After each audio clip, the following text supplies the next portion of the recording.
اللہ صلی اللہ علیہ وسلم کا نام محمد صلی اللہ علیہ وسلم. اب آپ دیکھیے کہ اسلام میں دو چیزیں بنیادی ہیں جو اسلام کا انٹروڈکشن ہے. ایک قرآن ہے اور ایک محمد صلی اللہ علیہ وسلم ہے. ان دو کو آپ نکال دو تو اسلام ختم. ہاں، جو اللہ کے منکر ہیں ان کے لیے پھر اللہ کو بھی ثابت کرنا پڑتا ہے، لیکن اللہ کو ثابت کرنا بہت آسان ہے.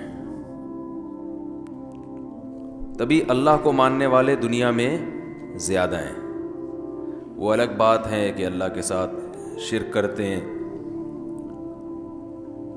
یا اسلام کو نہیں مانتے، لیکن اللہ کو مانتے ہیں. بہت کم لوگ ہیں جو اللہ کا سرے سے انکار کرتے ہیں. وہ پاگل ہیں. وہ ان کے دلائل ایسے نہیں ہیں کہ وہ کوئی بھی اس سے سمجھدار آدمی متاثر نہیں ہوتا.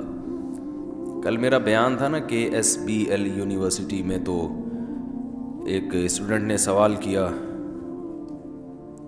یہ بھی بڑا پرانا سوال ہے، جیسے اسلام پر چند اعتراضات ہیں نا غیر مسلموں کے، وہ گھما کے 1400 سال سے وہی گھمائے جا رہے ہیں. وہ بھائی کوئی نیا ایک اعتراض کرو تو ہمیں جواب میں بھی مزہ آئے. وہی باندیوں والا مسئلہ اٹھا لیں گے، 4 شادیاں اٹھا لیں گے، اور نبی نے اتنی عمر کی خاتون سے شادی کیوں کی. یہ 3-4 ہیں، ان کے علاوہ کچھ بھی نہیں ہے. ایک اہم بات خوب اچھی طرح ذہن میں رکھیں کہ اگر کوئی حق کو پہچاننا چاہتا ہو نا، تو اس کے لیے پہچان بہت آسان ہے. اگر کوئی چاہتا ہے کہ اسے ہر سوال کا جواب ملے، پھر مشکل ہے. حق کو پہچاننے کے لیے حق پر اٹھائے جانے والے ہر اعتراض کا جواب ضروری نہیں ہے. میں سمجھا پا رہا ہوں اپنی بات؟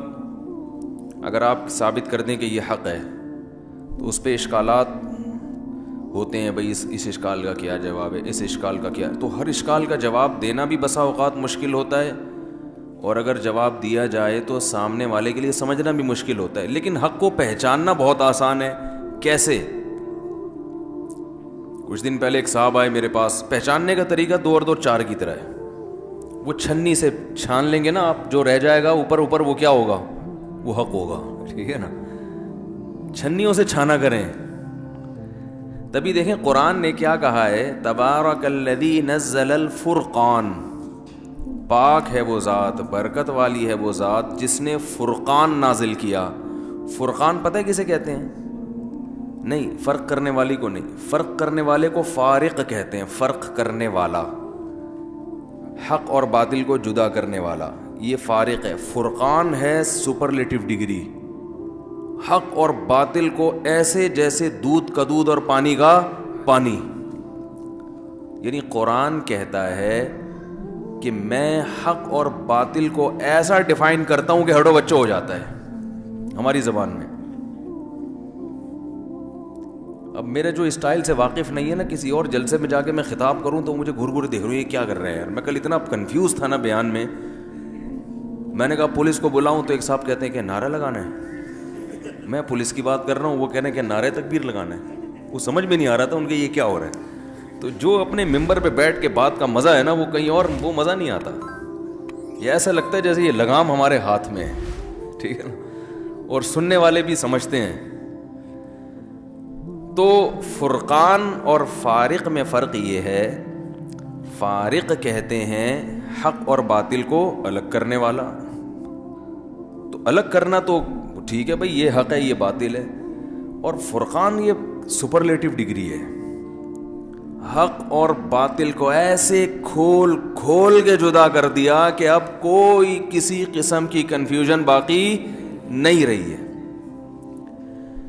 جیسے چنے کی دال مکس ہو جائے مسور کی دال میں، ہے بھائی. اب ایک آدمی کو پتہ نہیں چل رہا اس میں چنے کی دال کون سی ہے، مسور کی کون سی ہے. تو ایک طریقہ تو یہ ہے کہ آپ اس کو چنے کی دال دکھائیں، بھائی یہ جس قسم کے دانے ہیں نا یہ چنے کی دال کے ہیں، اور یہ جو پتلی والی ہے لال کلر کی یہ مسور کی دال ہے. تو اب اس میں خود ہی دیکھ لو چنے کی کون سی ہے اور مسور کی، تو پتہ تو چل جائے گا اس کو. اور ایک طریقہ یہ کہ آپ نے ایک ایک دانہ لے کے چنے کا ادھر کر دیا اور مسور کا ادھر کر دیا, سب الگ کر کے بولا یہ چنے کی دال ہے اور یہ مسور کی دال. تو یہ اس کو کیا کہتے ہیں؟ ہٹو بچوں. اس کو کیا کہتے ہیں؟ بالکل دودھ کا دودھ اور پانی کا پانی کر دیا. تو قرآن تو کہہ رہا ہے کہ میں الفرقان ہوں, بالکل دودھ کا دودھ اور پانی کا پانی کر کے حق کو ایسا بیان کرتا ہوں کہ آپ مجھے پڑھنے کے بعد کسی یہ کنفیوژن باقی رہنے کا تصور ہی ختم کر دیا میں نے کہ صحیح کیا ہے اور غلط کیا ہے. لیکن پھر بھی اتنے لوگ کافر ہیں قرآن پڑھنے کے باوجود. وہ کیوں ہیں؟ وہ ایک ٹیکنیکل فالٹ کرتے ہیں. وہ فالٹ یہ ہے کہ وہ ہر اعتراض کا جواب تلاش کرتے ہیں, اور دنیا میں کسی پر اٹھنے والے ہر اعتراض کا جواب ہر ایک کی نہ سمجھ میں آنا ضروری ہے, اور نہ ہر آدمی میں اتنی قوت ہوتی ہے کہ اس جواب کو صحیح طرح سے ڈیفائن کر سکے. بعض دفعہ جواب ہوتا ہے لیکن وہ بولنا ہی نہیں, وہ دینا ہی نہیں آ رہا ہوتا انسان کو. تو یہ طریقہ حق کو پہچاننے کا ہے ہی نہیں. حق کو پہچاننے کا طریقہ یہ کہ یہ ٹھیک نہیں ہے تو پھر ٹھیک کیا ہے. میں سمجھا پا رہا ہوں اپنی بات؟ بھائی یہ اگر صحیح نہیں ہے تو پھر صحیح بتا دو کیا ہے, ہم اس کو فالو کریں گے, بشرطے کہ اس پر یہ اعتراضات نہ ہوتے ہوں. آپ دیکھیں گے اس پر اس سے زیادہ اعتراضات ہو رہے ہوں گے, تو بھائی پھر یہی ٹھیک ہے. میں سمجھا پا رہا ہوں؟ دیکھو کچھ دن پہلے میرے پاس کچھ لوگ آئے جو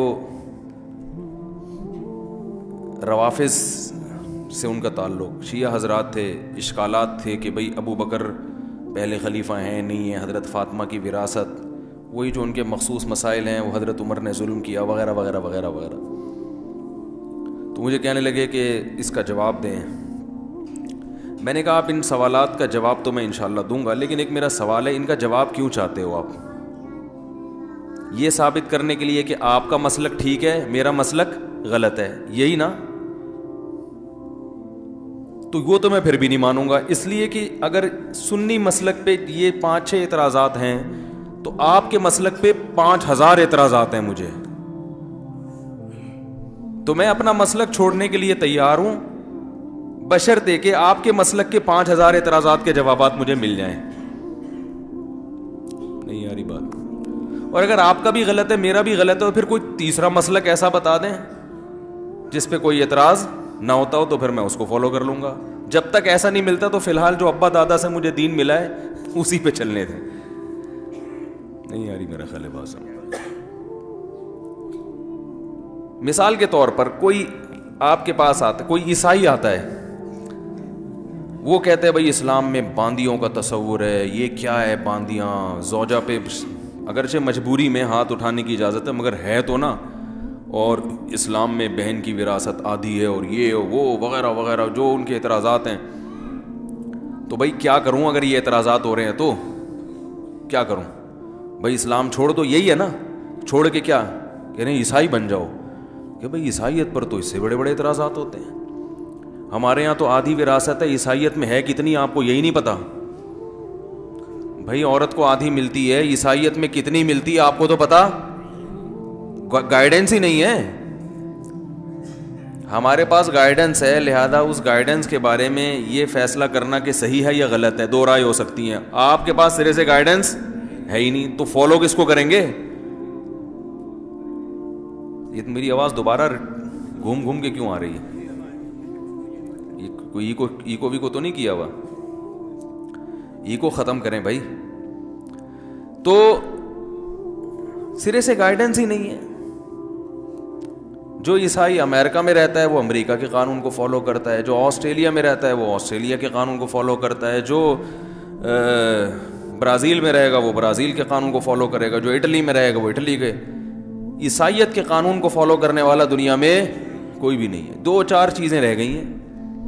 تبھی میں کہتا ہوں کہ مفتی صرف مسلمانوں میں ہوتے ہیں, دنیا کے کسی مذہب میں مفتی نہیں ملیں گے آپ کو.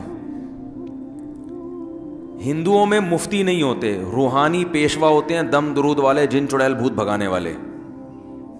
عیسائیوں میں پادری ہوتے ہیں, وہ بھی جن چڑیل بھوت بھگانے والے یا اس طرح کے کچھ دعائیں دینے والے, اور وہ جو بھی کچھ کرتے ہیں. بہرحال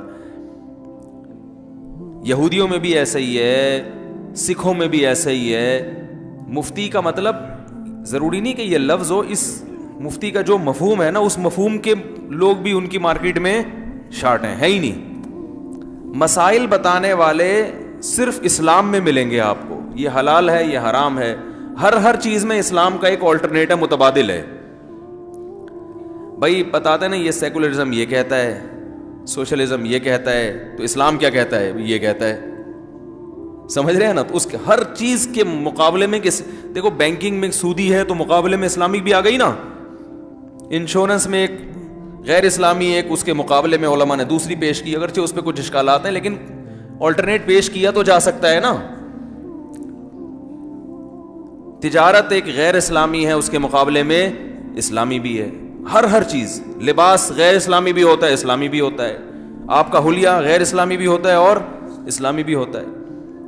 تو ہر چیز میں, تبھی تو صفائی ایک اسلامی بھی ہے, غیر اسلامی بھی ہے. اسلامی صفائی یہ کہ سب سے پہلے اندر سے صاف ہونا ہے آپ نے, گلی محلہ بعد میں. غیر مسلموں کی صفائی میں باہر کو زیادہ فوکس کیا جاتا ہے, سمجھ رہے ہیں نا, باہر کو زیادہ فوکس. کھا کیا رہے ہو اس سے بحث نہیں ہے, کچھ بھی کھا سکتے ہو. یہاں ہے کلو من الطیبات, پاکیزہ چیزیں کھانی ہے. سب سے پہلے اندر کا انٹیریئر جو ہے نا وہ صاف کرنا ہے. تو بہت ہر چیز میں ہر چیز. تو بھائی سرے سے جب گائیڈنس ہی نہیں ہے آپ کے پاس, تو اشکالات تو اسی کے پر اٹھتے ہیں جس کے پاس کوئی قانون تو ہونا. آپ تو ہمیں اسلام پر اعتراضات کر کے ہمیں ایسی چیز کی طرف لے کر آ رہے ہو جس پر اس سے بڑے اعتراضات ہو رہے ہیں. تو ہمیں کوئی تو اب حق کو پہچاننا آسان ہے, یا تو سرے سے مذہب ہی چھوڑ دو کہ بھائی سارے مذہبوں پہ کچھ نہ کچھ اعتراضات ہوتے ہیں, لہذا مذہب لیس زندگی گزاروں گا میں. یہ بھی سوال ہو سکتا ہے کسی کو. سمجھا پا رہا ہوں اپنی بات؟ بھائی یہ ہو سکتا ہے عیسائیت پہ بھی اعتراض ہوتا ہے, یہودیت پہ بھی ہوتے ہیں, سکھوں پہ بھی ہوتے ہیں, ہندوؤں میں بھی ہوتے ہیں. وہ اتنے سارے بتوں کی, اپنا خود 50 روپے والا بت بھی مارکیٹ میں, بھگوان ہول سیل کے ریٹ الگ ہیں بھگوان کے, اور ریٹیل پہ ریٹ الگ چل رہے ہیں. یہ کیسا بھگوان ہے بھائی؟ ایسا ہی ہوتا ہے. تھائی لینڈ کی مارکیٹ میں نے ویڈیو بنائی تھی کہ ہول سیل کے حساب سے بھگوان بیٹھے ہوئے تھے, حقیقت ہے. تو وہ ہول سیل مارکیٹ ہے بھائی, وہاں 4 بھگوان پہ 1 فری ملے گا آپ کو. اس میں ہنسنے کی کیا بات ہے, وہ بھگوان ہے بھائی, تو ان کا مذہب ہے یہ. تو اب بعض ہندو کہتے ہیں آپ ہمارے بھگوان کا مذاق اڑ بھی, مذاق نہیں اڑا رہا, آپ 4 پہ 1 فری نہ کرو. اب بولو 5 کے پیسے دیں گے تو آپ کو بھگوان ملے گا, ورنہ یہ تو آپ خود مذاق اڑوا رہے ہو نا. ہول سیل کی دکانوں پہ جاؤ بھائی, یہ 4 پہ 1 فری کیوں بھائی, یہ کیا حساب ہے؟ یہ بھگوان ہے, یہ فری نہیں ہونا چاہیے. تو ہر مذہب پہ اعتراضات ہوتے ہیں. تو اب اگر آپ کہتے ہو بھائی نہیں جواب مل رہا, تو پھر بالکل مذہب لیس ہو جانا چاہیے. لیکن اس طرز زندگی پر اتنے بڑے اعتراضات ہوں گے کہ وہ مذہب پہ ہونے والے اعتراضات سے کئی گنا زیادہ ہوں گے.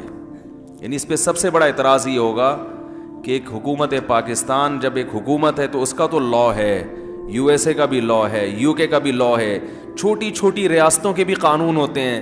قانون کے بغیر دنیا میں ایک بالش بھی کوئی نہیں چلتا. تو یہ کیا بات ہے, اللہ نے اس کائنات کو بنایا اور اپنے بندوں کی کوئی گائیڈنس نہیں ہے, کوئی ہدایت نہیں ہے, ایسے ہی بنا کے بھیڑ بکریوں کی طرح چھوڑ دیا, کچھ بھی کرتے رہو, مجھے کوئی غرض نہیں ہے. یہ بہت بڑا اعتراض ہے جس کو قرآن جگہ ذکر کرتا ہے. وما خلقنا السماوات والارض وما بینہما لاعبین, ہم کھیل کود اور تماشا کرنے والے نہیں تھے کہ ایسے ہی بنا کے چھوڑ دیں.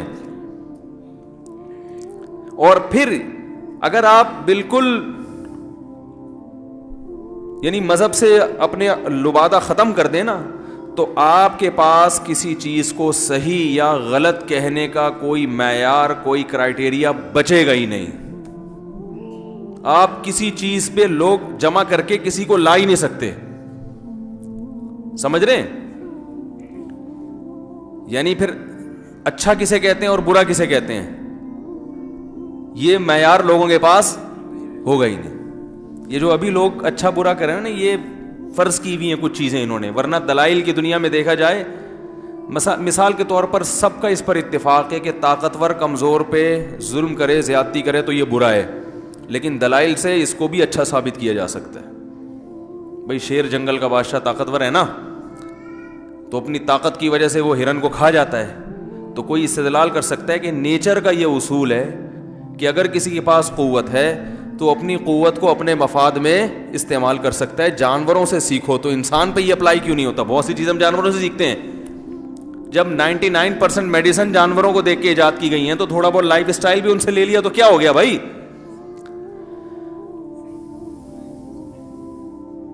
دلائل پہ یہ بھی، اس کو بھی، اور جتنے بھی دنیا میں ظالم جابر لوگ ہیں ان میں بہت سارے لوگ اپنے ظلم کو ظلم نہیں کہتے، وہ اس کو حلال سمجھتے ہیں. کہہ رہے ہیں بھائی ہمارے پاس طاقت ہے نا، اللہ کا دیا ہے یا خود سے ہمارے پاس ہے، وسائل ہیں تو ہم طاقتور کے، ہمیں جینے کا حق ہے.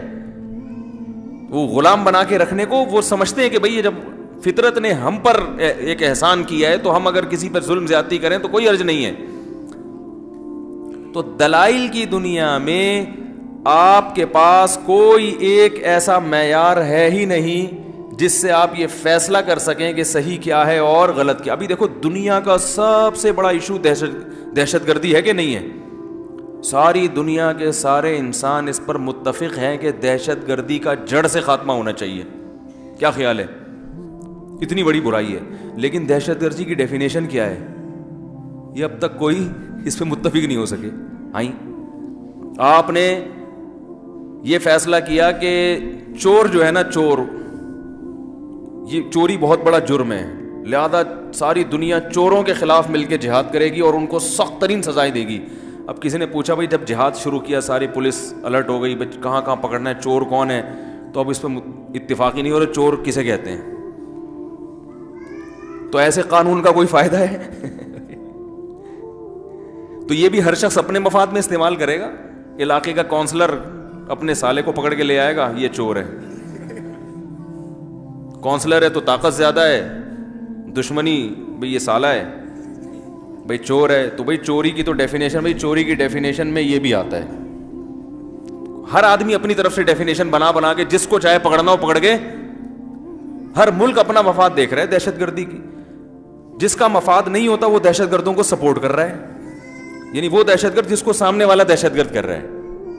تو یہ تبھی دنیا میں انصاف نہیں ہے. تو اتنے بڑا جرم جس کو ساری دنیا جرم مانتی ہے اسی کو بھی ابھی تک ڈیفائن نہیں کر پا رہے کہ اس کی ڈیفینیشن ہے کیا. تو باقی تو اس سے چھوٹے درجے کے جرائم ہیں. تو یہ مجبوری ہے، انسان کی مجبوری ہے کہ اس کو ایسی ذات چاہیے جو انسان سے اوپر کی ہو، جس پہ سب متفق ہوں. جو متفق نہ ہو وہ مجرم کہلائے. تبھی اسلام کی نظر میں جو اللہ کے قانون کو نہیں مانتا وہ مجرم ہے، جو مانتا ہے وہ مجرم نہیں ہے، وہ وفادار ہے. پھر دوسرا جرم یہ کہ مانے مگر فالو نہ کرے، وہ دوسرے درجے میں جرم ہے. اس کے علاوہ کوئی آپشن نہیں ہے. تو بھائی اگر اسلام پہ کچھ اعتراضات بھی ہوتے ہیں اور بالفرض اس کے جوابات ہمیں نہیں آتے تو ہمارے پاس اسلام کے علاوہ کوئی آپشن ہے ہی نہیں. ہم کہیں گے بھائی ان کے جوابات اگر نہیں آ رہے تو ہماری عقل کی کمی ہے. ہر چیز اللہ نے ہر آدمی کو اتنی سمجھ نہیں دی کہ ہر چیز اس کی سمجھ میں آ جائے، ورنہ ہر چیز پہ 10 اعتراضات اٹھتے ہیں.